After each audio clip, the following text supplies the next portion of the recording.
Come on.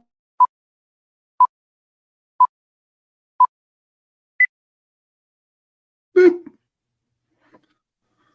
Welcome. Another week. And we're going to be in Genesis chapter 28. Going out. And hopefully we'll get through we're going to go to. We've been on a pretty good course of 3 chapters at a time. I'm assuming that's what we'll do. All right. Let's see. That's a big old chapter. Whoa! Sorry. You playing some music for us? Playing some music for us? All right, Barbara. Why don't you open us up in prayer? Wait a minute. I got to figure out how to get rid of this. Dang it. I'm trying to. I was looking at a picture of Pope Francis holding a Yorkie. Oh, my goodness. And I couldn't get it off of there. I'm trying to get to my Bible app. Oh, my goodness. There it is. Heavenly Father, I want to thank you for this Bible study. Thank you for Jason. Father, thank you for all that you've done for us. And I just ask that you'll open our eyes, open our ears to your word. I pray all this in Jesus' name. Amen. Amen. All right. So we left off. What happened last time? So we had Genesis. We had Esau, Jacob, 28. Had their things where Jacob stole his birthright. Stole the birthright, stole the blessing, and then he. So his mom was like, "You got to get out of here because your brother's gonna kill you." And she goes to Daddy and says, "Hey, I really hate that Esau's marrying these Canaanite women."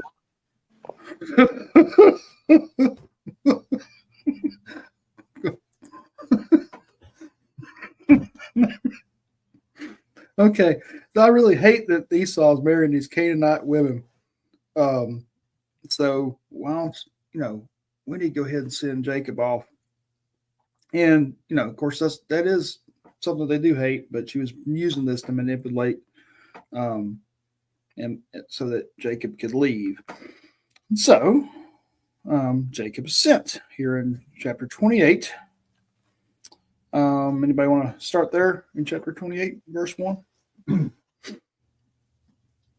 Then Isaac called Jacob and blessed him and charged him and said to him, "You shall not take a wife from the daughters of Canaan.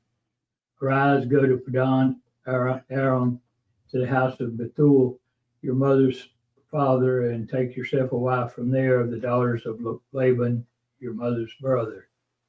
May God Almighty bless you and make you fruitful and multiply you,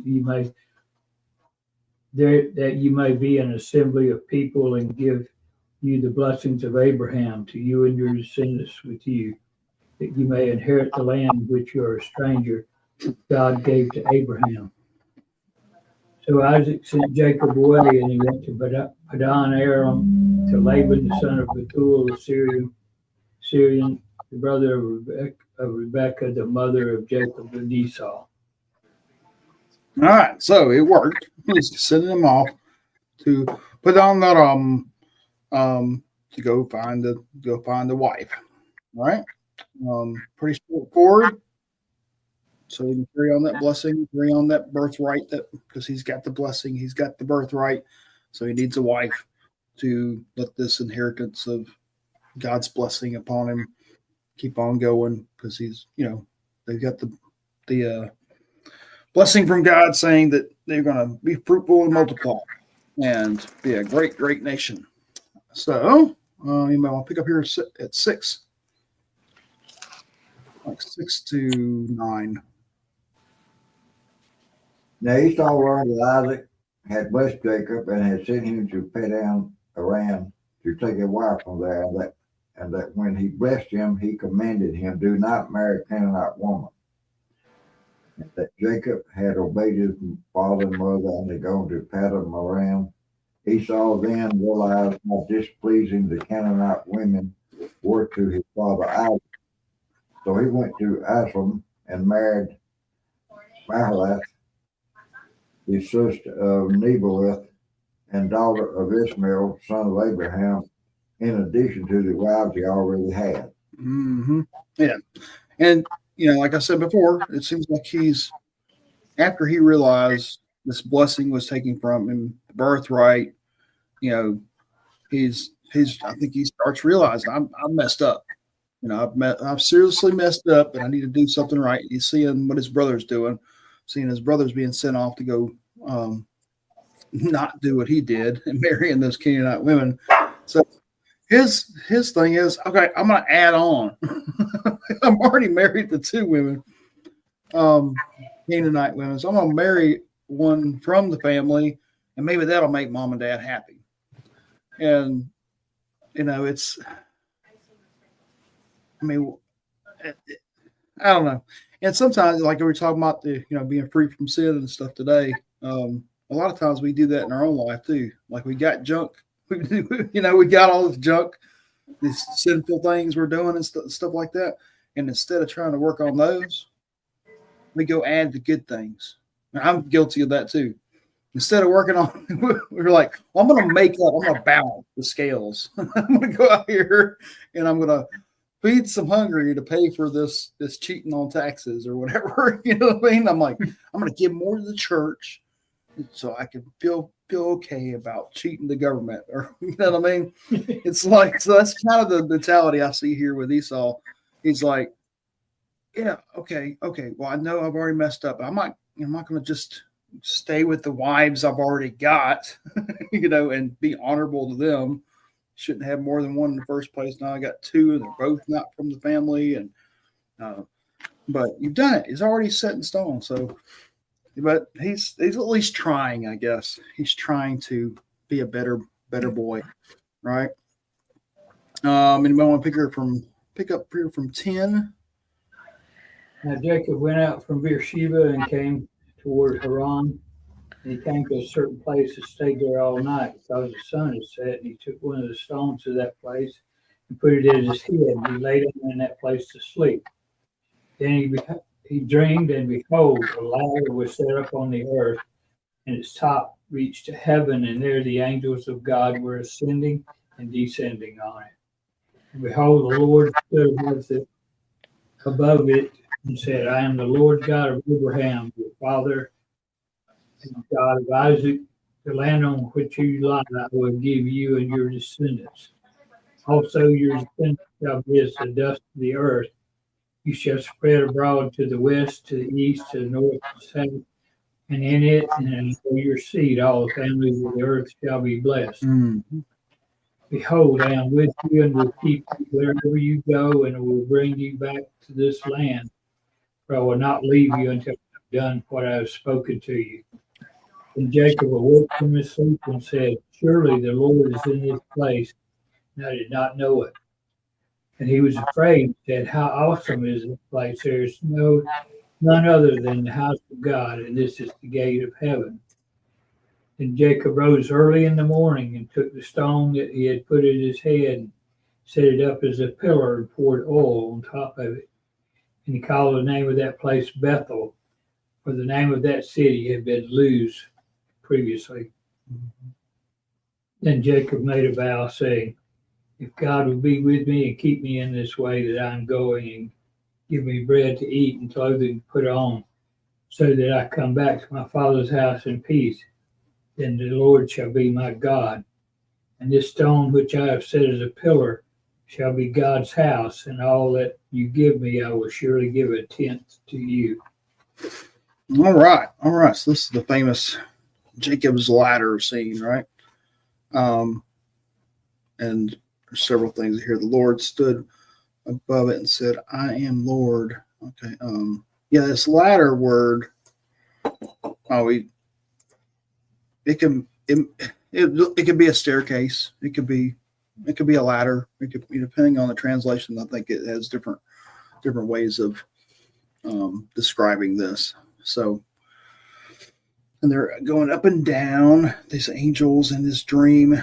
This is where he proclaims and gets his covenant with him, saying, I'm going to make the same covenant I gave with your fathers. It's not a new one. It's just, I'm extending it and rehashing this out, saying that I'm going to be with you.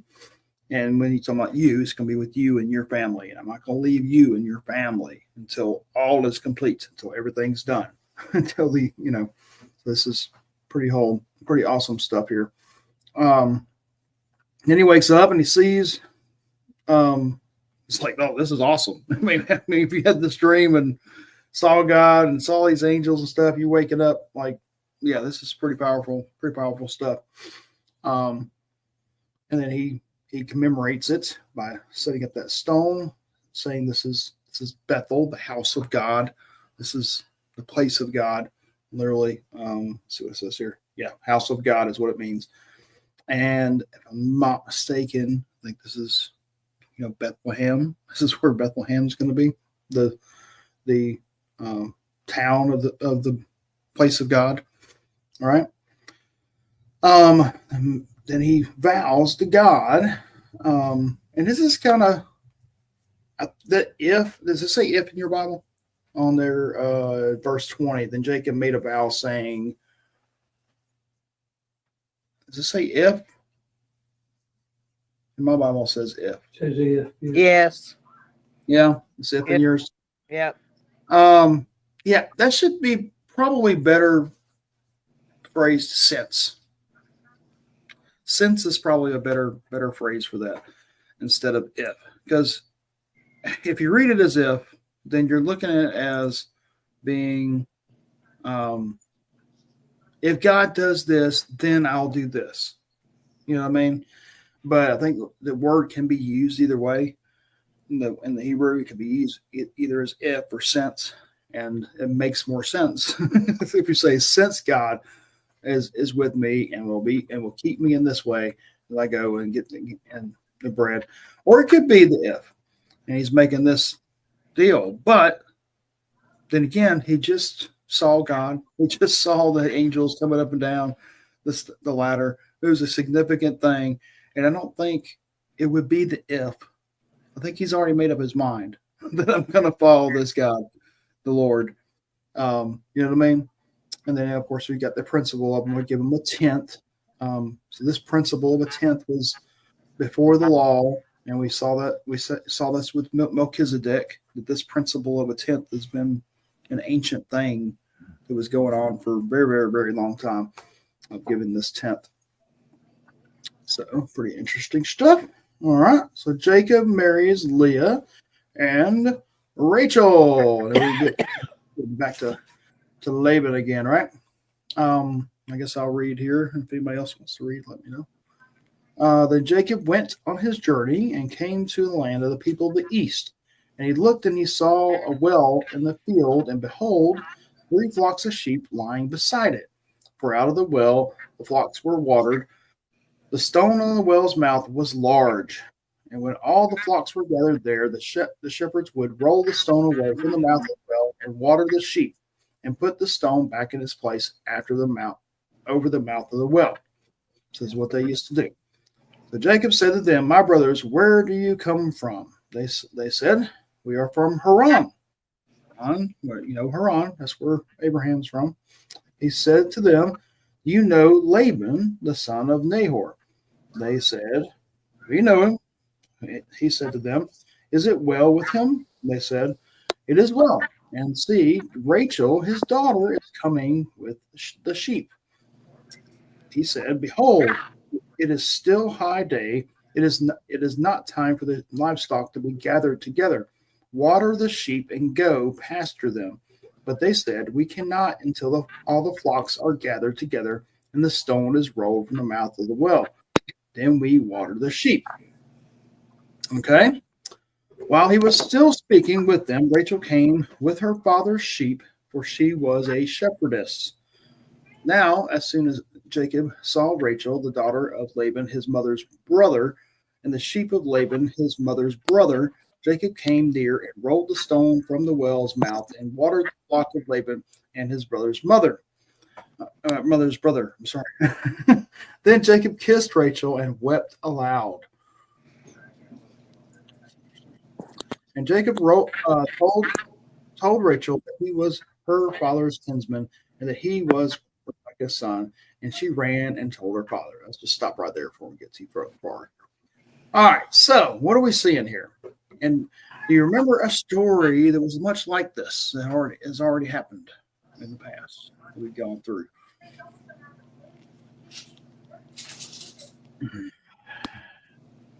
We studied it. Well, when the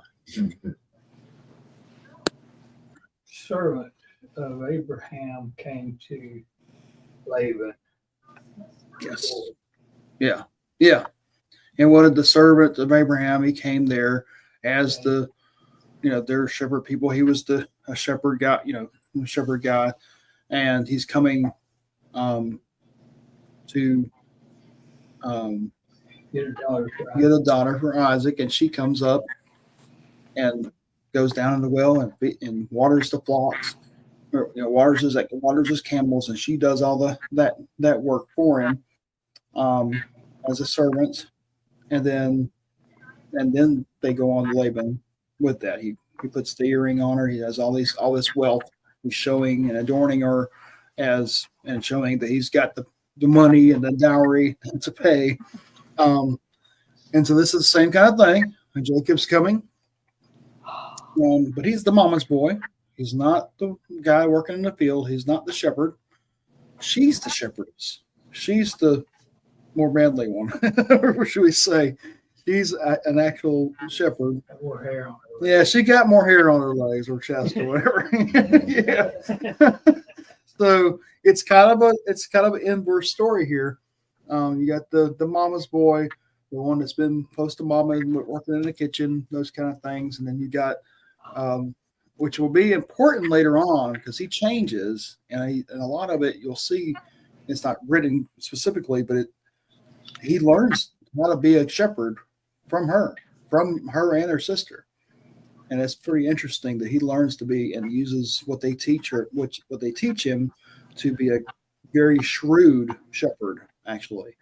And it's pretty important to see that, even though the man may be the head of the household kind of thing, but the women are, you don't just discount her because she may not be the head.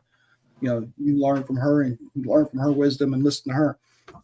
She had two of them, so he got the double blessing of wisdom, I guess.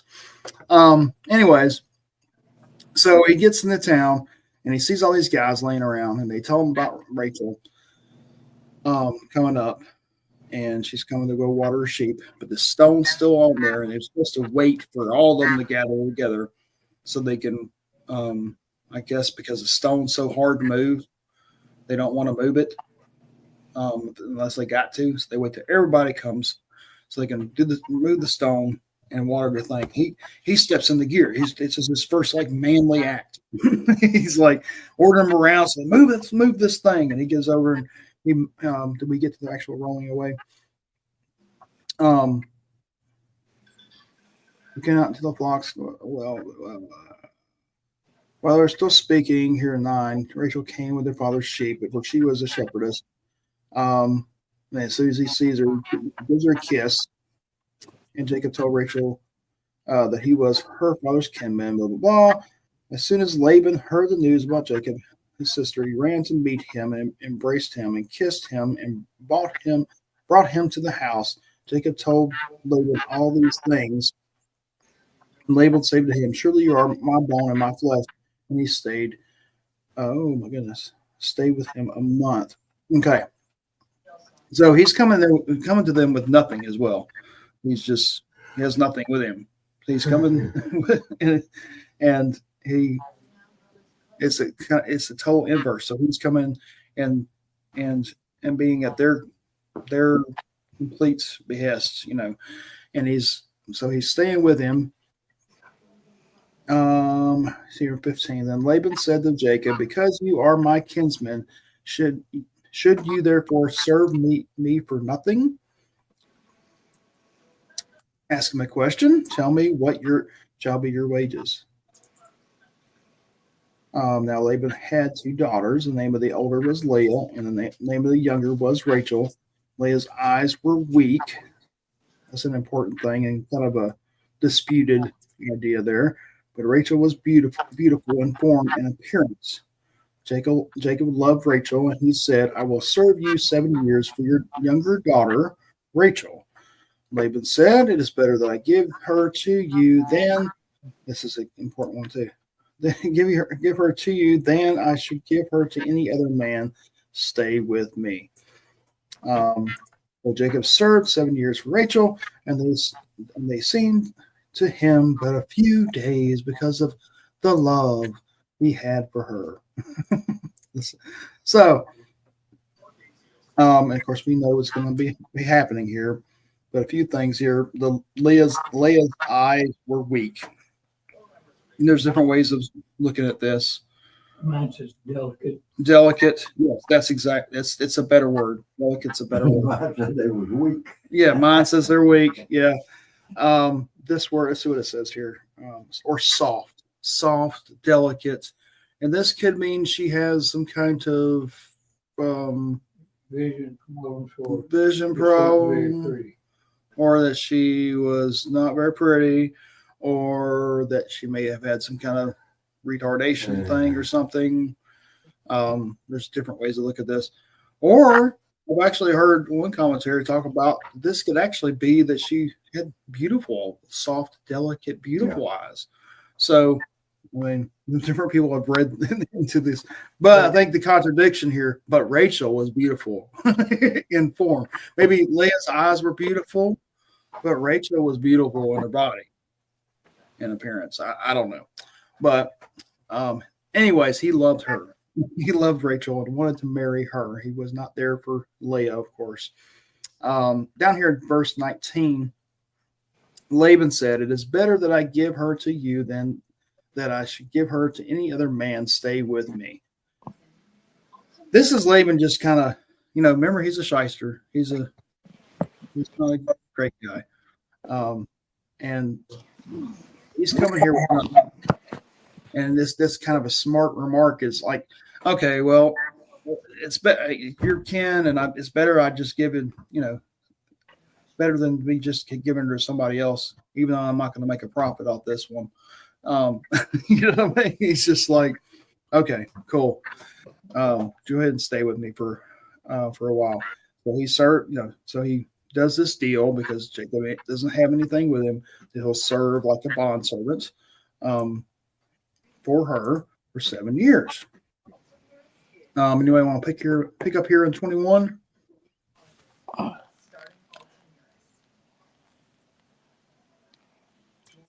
Then Jacob said, give me my wife. My time is completed, and I want to make love to her.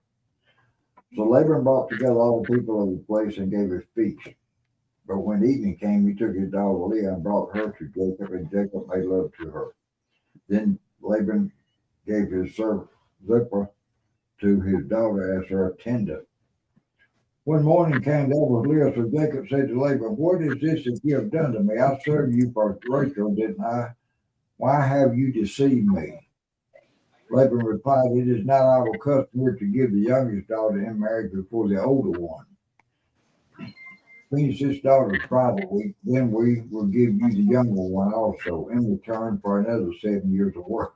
And Jacob did so. He finished the week with Leah, and then Laban gave him his daughter Rachel to be his wife. Laban gave his servant Bilhah to his daughter Rachel as her attendant.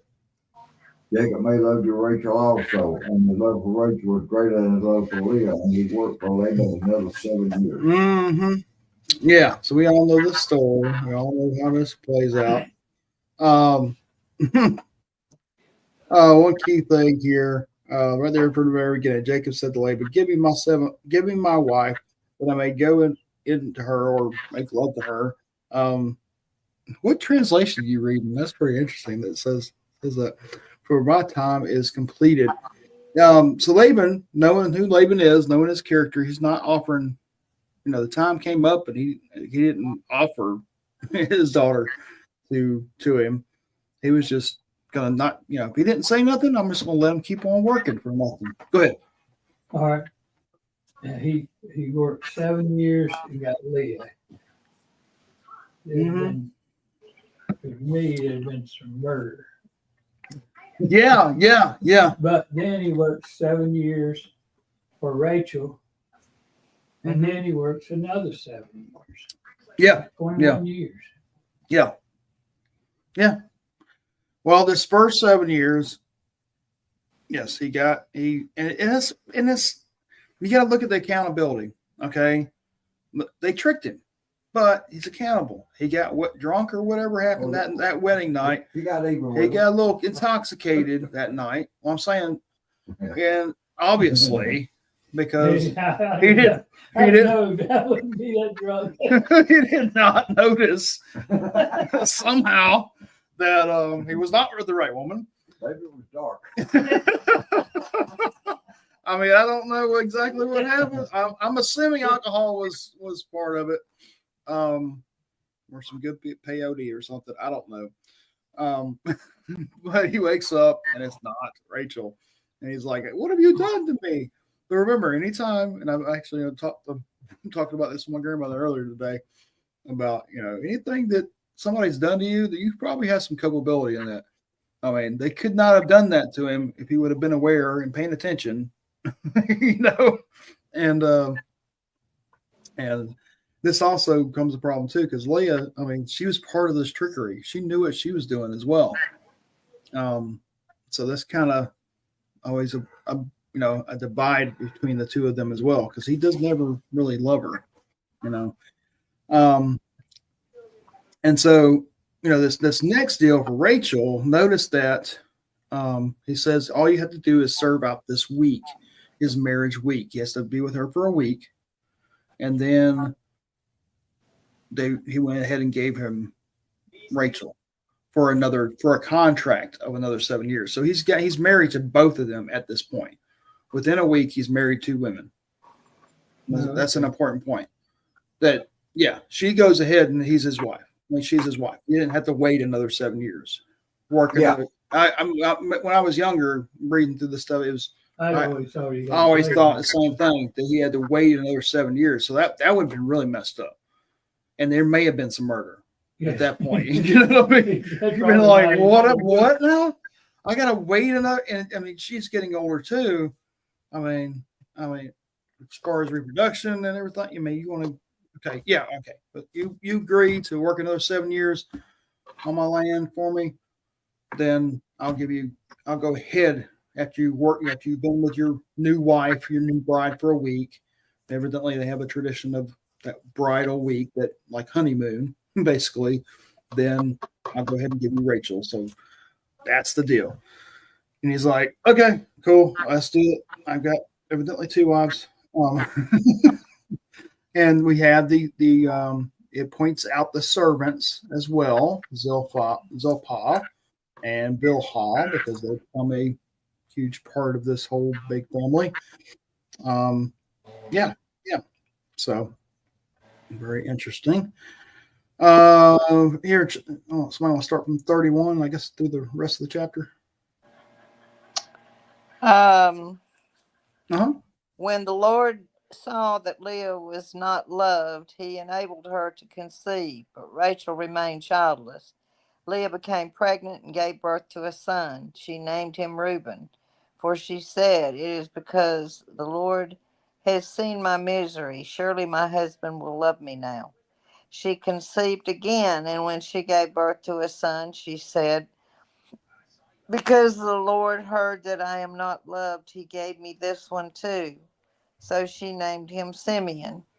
Again she conceived, and when she gave birth to a son, she said, "Now at last my husband will become attached to me, because I have borne him 3 sons." So he was named Levi. She conceived again, and when she gave birth to a son, she said, "This time I will praise the Lord." So she named him Judah. Then she stopped having children. Mm-hmm. All right, so we see that he never does love her, even though she He keeps didn't on. really love her, but he took care of business. He's he definitely fulfilled his contractual agreements, even though there was no love behind it. So that was very interesting. And okay, so Reuben's name. What does Reuben's name mean? Y'all got it in your notes. Let's see.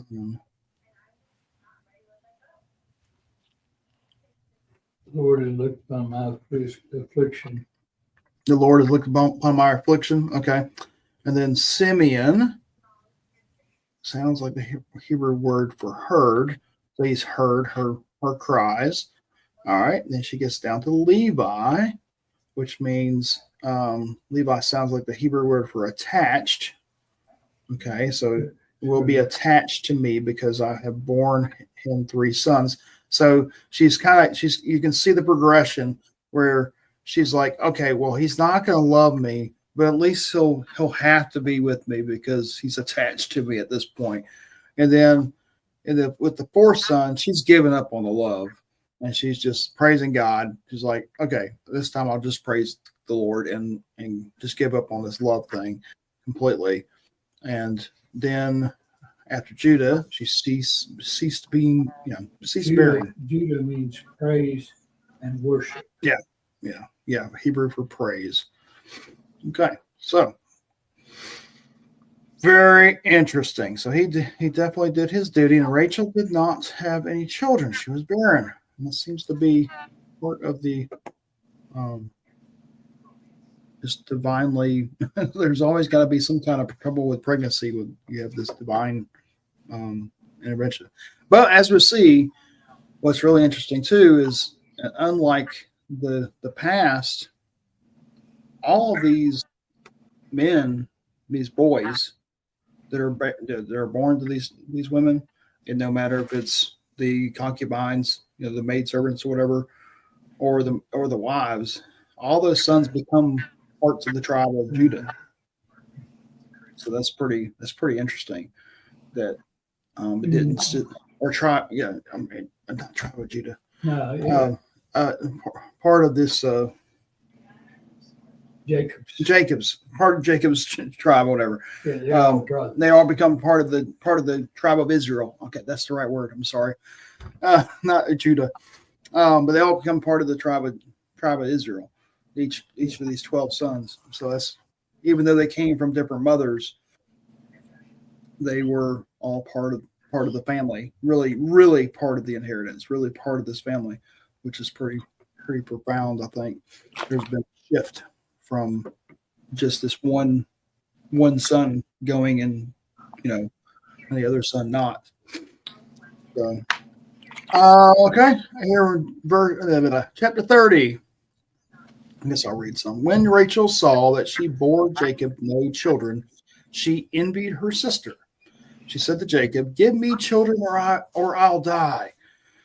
Jacob's anger had kindled against Rachel, and he said, Am I in the place of God who has withheld from you the fruit of the womb? Okay, so he's frustrated. Then she said, "Here is my servant Bilhah.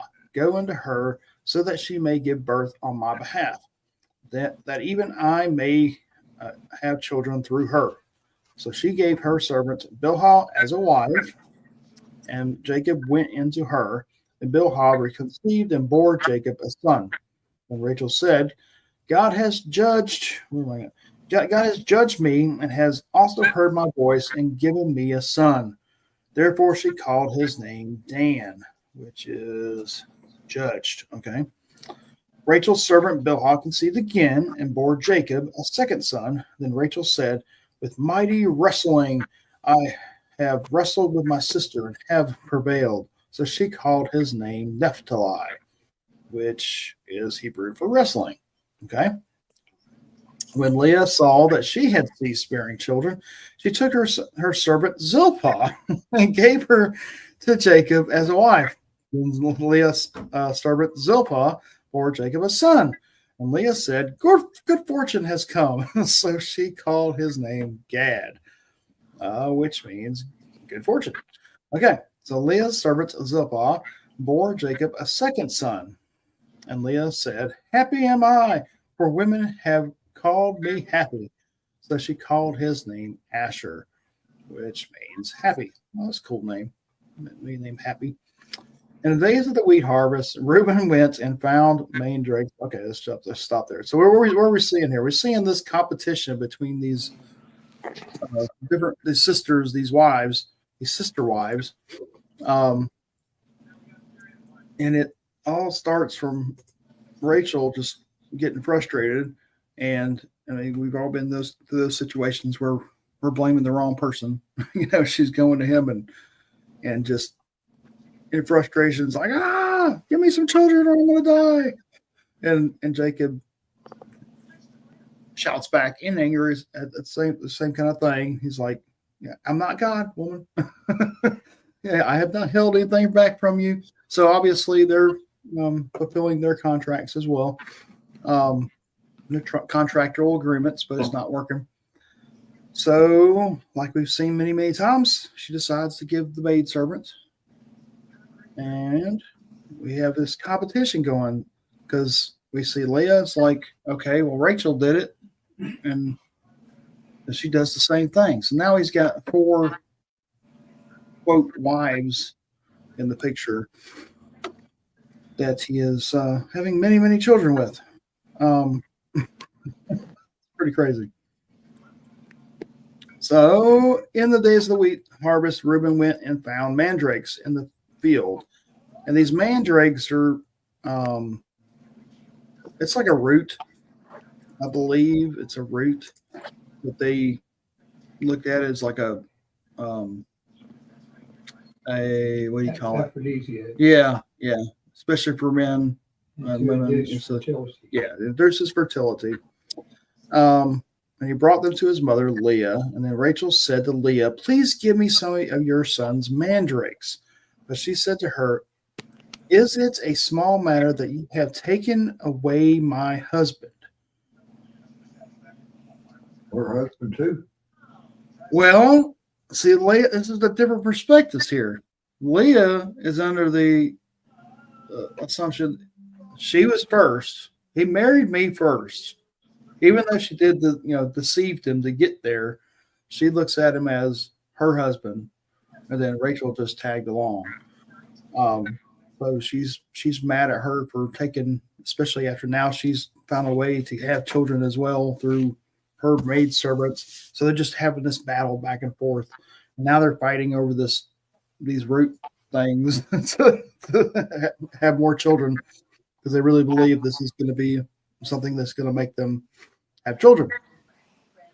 So Rachel said, then he may lie with you tonight in exchange for your mandrakes. What just happened? Now they're making deals. He's like a prize bull, I guess.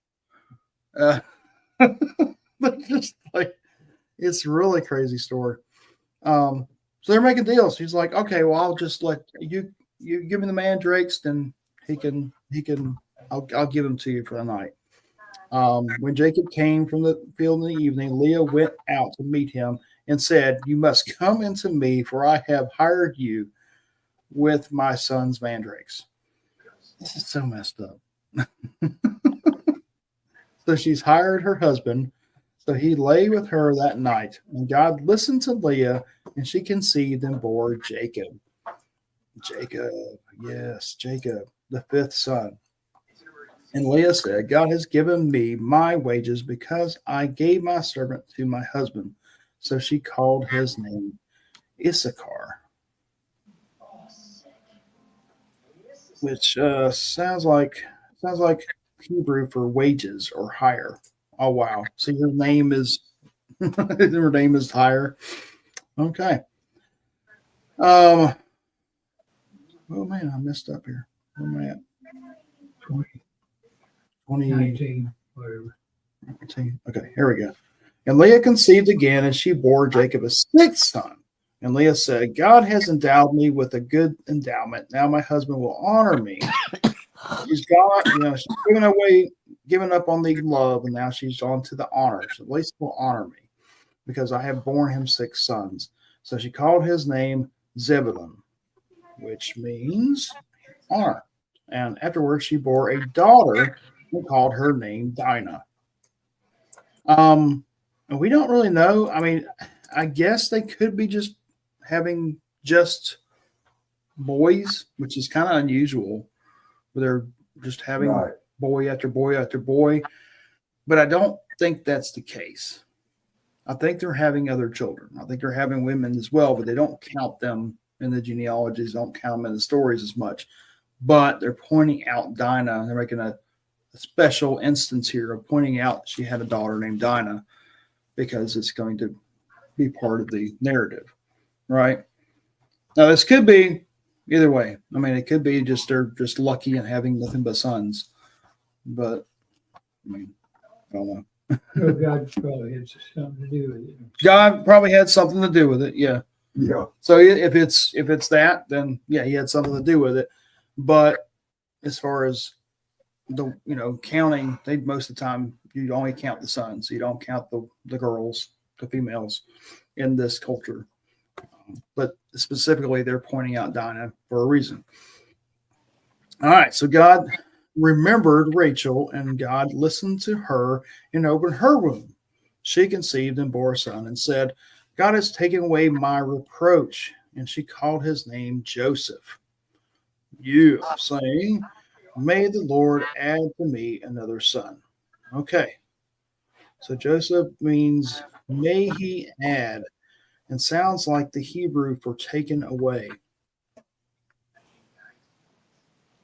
Okay, so we're at, is this 11? 25. I'm talking about the number of kids. Oh, Yeah. yeah. Got one more. We got one more coming up. Well, eventually. All right, so I keep messing up on my, here we go. Anybody wants to take over here from 25? And it came to pass when Rachel had born Joseph, Jacob said to Laban, send me away that I may go to my own place and to my country. Give me my wives and my children for whom I have served you, and let me go, for you know my service which I have done for you.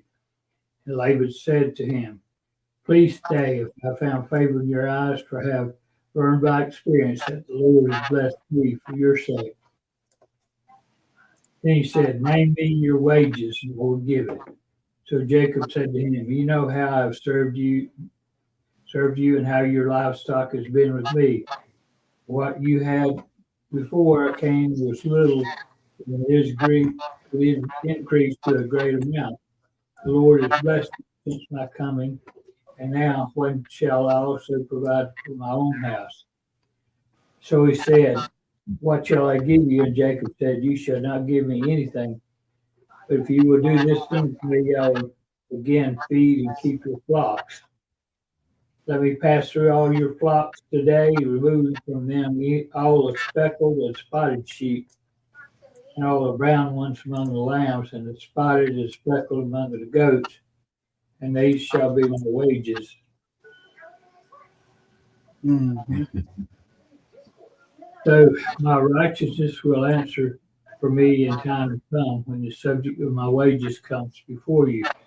Every one that is not speckled or spotted among the goats and brown among the lambs would be considered stolen if it is with me. And Laban said, oh, that it were according to your word. Mm-hmm. So he removed that day the male goats that were speckled and spotted, all the female goats that were speckled and spotted, every one that had some white in it, Mm-hmm. and all the brown ones among the lambs, and gave them to the hands of his sons. Then he put 3 days' journey between himself and Jacob fed the rest of Laban's flocks. Mm-hmm. Now Laban took for himself rods. Now Jacob took for himself rods of green poplar of the almond and chestnut trees, peeled white strips in them, and exposed the white birch which is in the rods. And the rods which he had peeled, he set before the flocks in the gutters, in the watering troughs where the flocks came to drink, so that they should conceive when they come to drink. But the flocks conceived before the rods, and the flocks brought forth streaked, speckled, and spotted. Then Jacob separated the lambs and made the flocks face toward the street, and all the brown of the flock were Laban's. And he put his own flock by himself and did not put them with Laban's flock. And it came to pass whenever the stronger livestock conceived that Jacob placed the rods before the eyes of the livestock in the gutters, that they might conceive among the rods. When the flocks were feeble, he did not put them in, so the feeble were Laban's and the stronger Jacob's. Thus the man became exceedingly prosperous and had large flock, female and male servants, and camels and donkeys. Whew. Good job. Good job. So he got paid back for them 14 years. Yeah. Yeah. So if he would have left right then, he would have left with nothing. He would have had all these sons and 2 wives or 4 wives, I guess, basically. He had a job. But he ain't got nothing to go with him. He's like, how am I going to feed all these kids and women and everything else that I've produced?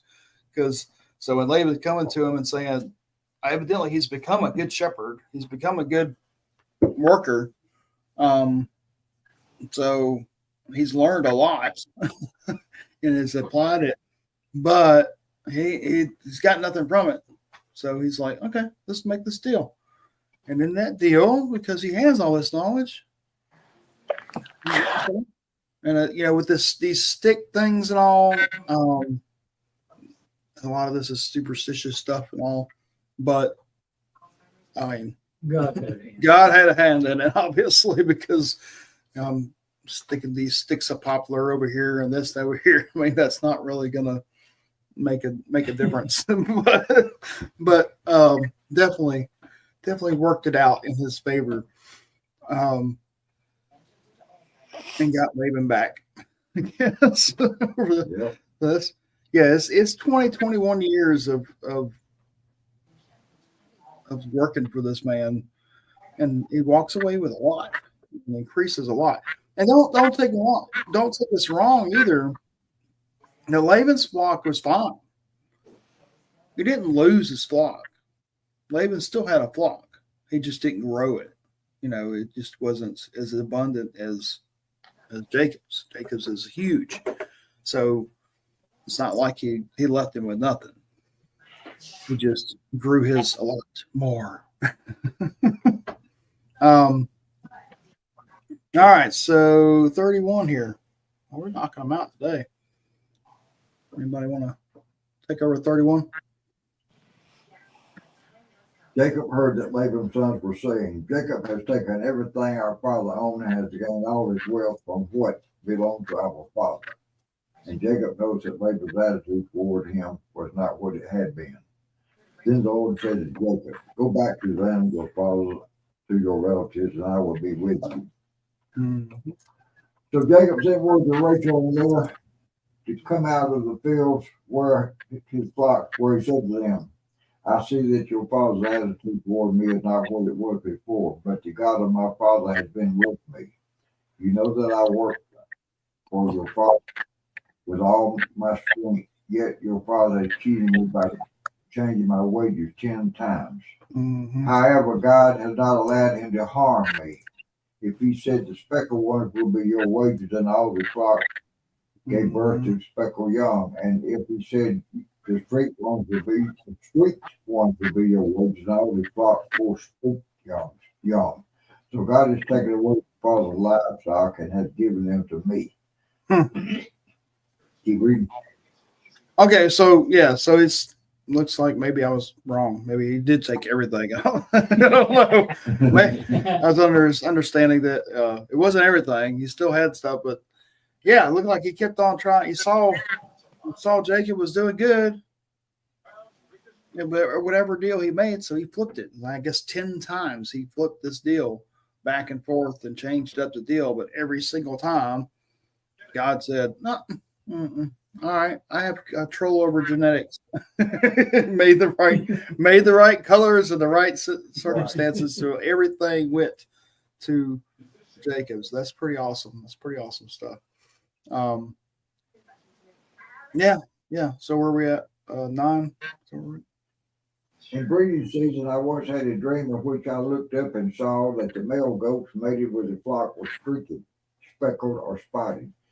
The angel of God said to me in the dream, Jacob. I answered, here I am. And he said, look up and see that all the male goats mating with the flock are streaked, speckled, or spotted. For I have seen all that Laban has been doing to you. I am the God of Bethel, where you anointed a pillar and where you made a vow to me. Now leave this land at once and go back to your native land.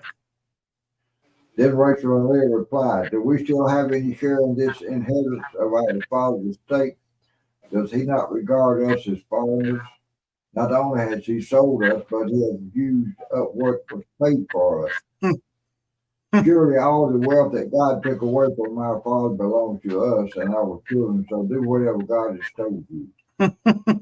Now, what are they complaining about here? You see what they're basically talking about their own wealth, just kind of putting down their dad, saying he's wasted everything. He's wasted. There's no inheritance for us at all. He's totally just with his dirty dealings. He's done this dirty deal with Jacob, and everything's turned around on his head. So they're like, okay, yeah, we're going. Let's go do it. We're going to follow you out of here. all the wealth that God has taken away from our father belongs to us and to our children. Now, then, whatever God has said that you do. Yeah, it's yeah. Obviously, they're not happy with Daddy, and he never did really do very well with them. I mean, to tell your daughter, I mean, just that first interaction. Dude, all right, honey. This is the only way I'm gonna get you married off. If we gotta get him drunk and you got to go in there and be his wife. And I mean, just not a good dude. Just not a good dude at all. Not a good guy. Oh my. All right, so where are we at? 17? Where we're at? 17. So Jacob arose and set his sons and his wives on camels. He drove away all his livestock, all his property that he had gained, and the livestock of his possession that he had acquired at Padan Aram, to go to the land of Canaan to his father Isaac. Laban had gone to shear his sheep, and Rachel stole her father's household gods. Uh-oh. And Jacob tricked Laban the Aramean by not telling him that he intended to flee. He fled with all that he had and arose and crossed the Euphrates and set his face toward the hill country of Gilead. Now, you may ask, how do they take all of this and just take off without him knowing? This is these are shepherds. These have a huge land, and they made the point that they're a few miles away from them is where their property was. So they separated, and so they were on a separate tract of land doing all this stuff, having their own property, not their own property, but part of his property that was set out for them to graze and use the land there. So that's how he could trick him. And he didn't tell him what was going to happen. And they took off. All right. And then we have this: Rachel stole her father's household gods. So his idols. And it's not a good idea. Not a good idea. And yeah, any comments on that? Stealing the household gods? No? None? Let's do a little commentary. There's something significant about this. Jacob stole away unknown Laban, Syria. Household gods.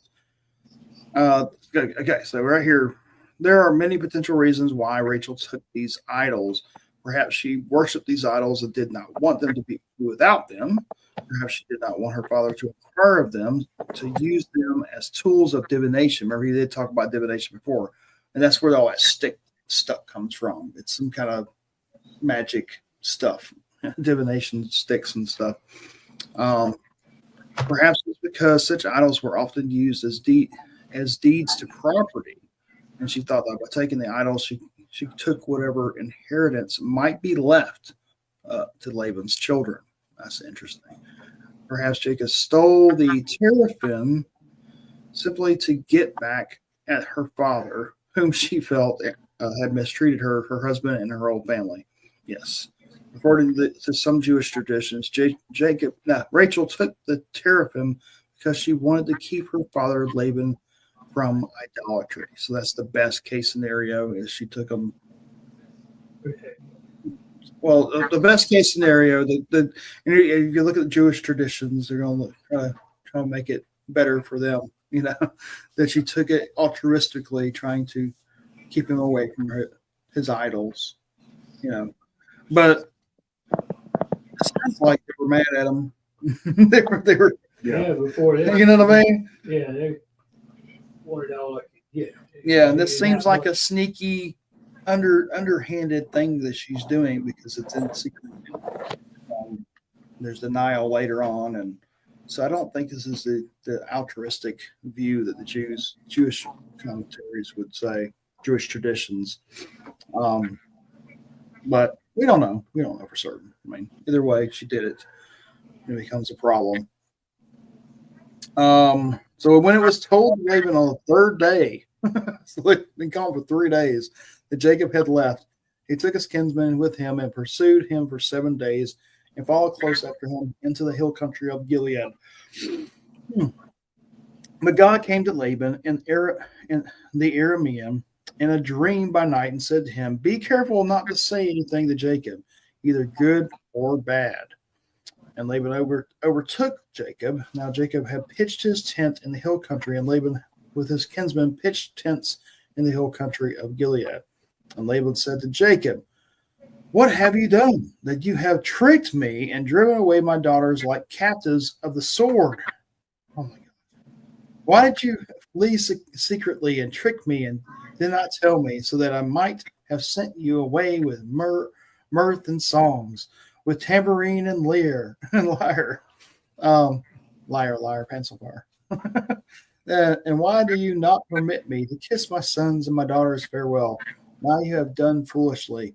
It is in my power to do you harm. The God of your father spoke to me last night, saying, 'Be careful not to say anything to Jacob, either good or bad.' And now you have gone away because you longed greatly for your father's house. But why did you steal my gods?" So that's not the only case he has against him, right? Is the stealing of the gods, because everything else is junk. He wasn't going to send him away. We know from the other interactions he was going to try to wiggle some other deal, or he just, there was no getting away from this guy. 21 years of this, and Jacob's like, we just got to go. We just got to go. Take what we got and get out of here. But then he brings up the stealing my gods. Jacob answered and said to Laban, "Because I was afraid, for I thought that you would take your daughters from me by force. Anyone with whom you find your gods shall not live." Uh-oh. This is we see this several times in the Bible, of being so certain, in making these death kind of oaths like this. It's like, anyone who you find with the gods shall not live. This is not a good thing. So in the presence of your kinsmen, point out what I have that is yours, and take it. Now, Jacob did not know that Rachel had stolen them. So Laban went into Jacob's tent and into Leah's tent and into the tent of the 2 female servants, but did not find them. And he went out of Leah's tent and entered Rachel's. Now Rachel had taken the household gods and put them in the camel's saddle and sat on them. Laban felt all about the tent, but did not find them. And she said to her father, Let not my Lord be angry that I cannot rise before you, for the way of women is upon me. So he searched, but did not find the household gods. Then Jacob became angry and berated Laban. Jacob said to Laban, What is my offense? What is my sin that you have hotly pursued me? For you have felt through all my goods. What have you found of your household goods? Set it here before my kinsmen and your kinsmen, that they may decide between us two. These 20 years I have been with you. Your ewes and your female goats have not miscarried, and I have not eaten the rams of your flocks. What has torn by wild beasts I did not bring to you. I bore the loss of it myself. So he's had good dealings with him all the way through this. He's been honorable all the way through this. From my hand you required it, whether stolen by day or stolen by night. There I was. By day the heat consumed me, and by the cold of the night, and my sleep fled from my eyes. 20 years I have been in your house. I served you 14 for your 2 daughters and 6 for your flock, and you have changed my wages 10 times. If the God of my father, the God of Abraham, and the fear of Isaac had not been on my side, surely now you would have sent me away empty-handed. God saw my affliction and the labor of my hands and rebuked you last night. Whew. He's tearing them apart. He's ripping them a new one there. Then Laban answered and said to Jacob, the daughter of my daughters, the daughters are my daughters, the children are my children, the flocks are my flocks, and all that you see is mine. But what can I do this day for these my daughters, or for their children whom they have borne? Come now, let us make a covenant, you and I, and let it be a witness between you and me. So Jacob took a stone and set it up as a pillar, and Jacob said to his kinsmen, gather stones, and they took stones and made a heap, and they ate there by the heap. Laban called it Jegar. Well, that's a big one. Jegar Sahadutha. Did I say that right? Which means the heap of witness. It's actually Aramaic. The heap of witness. But Jacob called it Gilead, which means same thing in Hebrew. Okay, so Laban said, the heap is a witness between you and me today. Therefore he named it Gilead, and Mizpah, watch post. For he said, the Lord watch between you and me when we are out of one another's sight. If you oppress my daughters, or if you take wives besides my daughters, although no one is with us, see, God is a witness between you and me. Whew. Okay. So they're making the covenant saying, basically, we're together. We're still family, and don't go out the family. I guess this is pretty much what's going on. He's like, we're still bonded. We're getting over this. We're making, amends here. You're going to go on your way. I'm going to go on my way, but don't be bonding with other families and going out from this. You are an extension of me still, extension of my family as well. Whew. Then Laban said to Jacob, see this heap and the pillar which I have set between you and me. This heap is a witness, and the witness is that, and the pillar is a witness that I will not pass over this heap to you, and you will not pass over this heap and this pillar to me to do harm. The God of Abraham, the God of Nahor, the God of their father, judge between us. So Jacob swore by the fear of his father Isaac, and Jacob offered a sacrifice in hill country and called his kinsmen to eat bread. They ate bread and spent the night in the hill country. This is a long one. Early in the morning, Laban arose and kissed his grandchildren and his daughters and blessed them. Then Laban departed and returned home. Woo! All right, so what happened? We had a big rebuke. Then we make the covenant. Okay, so may the Lord watch between you and me, that we are absent from one another. In this covenant, Laban expresses how suspicious he was of Jacob. The idea of the mitzvah, the watch, is if you do wrong, God will see it and may he punish. So in effect, the pillar of mitzvah meant if you come over on my side of this line, the pact is void and I will kill you. So basically, stay on. We're setting borders. Don't come on my line. I'll kill you. The covenant breaker would need God to take care of him because the other would shoot to kill. Oh, that's from Barnhouse. Mitzvah was never meant to be a nice sentiment, despite what a mitzvah coin shared between two people might say. Okay, that's interesting. So basically, they're making this covenant, but they're saying no more. you go to your corner, I'm going to my corner, leaving each other alone, and without going to war right here. Pile of rocks. Yeah, don't cross the pile of rocks. We're good. Okay, I think we're after 7 o'clock, so I guess we're going to stop here, and which is a fitting thing because Jacob's about to be back with his brother, and a little bit of fear in him because it's been the last time he saw him, Esau wanted to kill him, right? And that's the whole reason why he's there in the first place is because My baby. his brother. His brother was culpable for it, but he did trick his brother into getting a blessing. Which what did the blessing give him? See how? What did the blessing and the birthright get him? What did the blessing from his father and the birthright get Jacob? Did he get him? Did this deception? Yeah. He didn't get him anything. Everything was after the fact.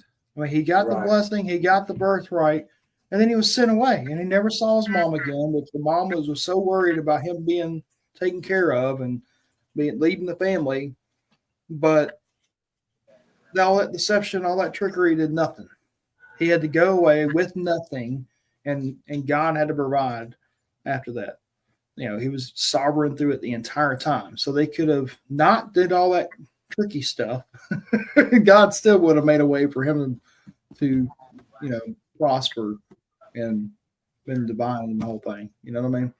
So just do the right thing in the first place, right?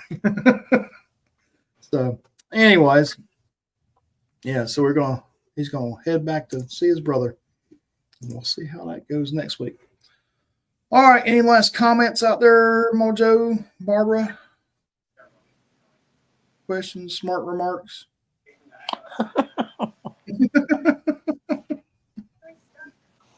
Insights? No. No? Okay. No.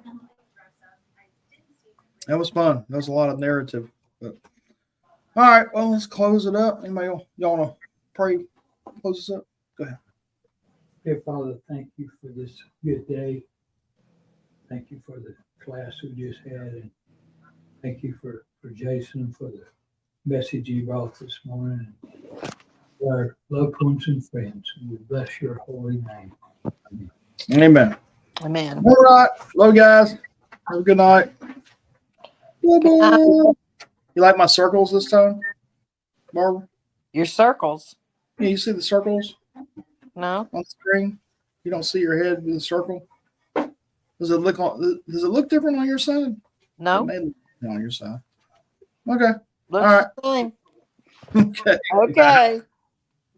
Good night. Have a good week. All right. You too.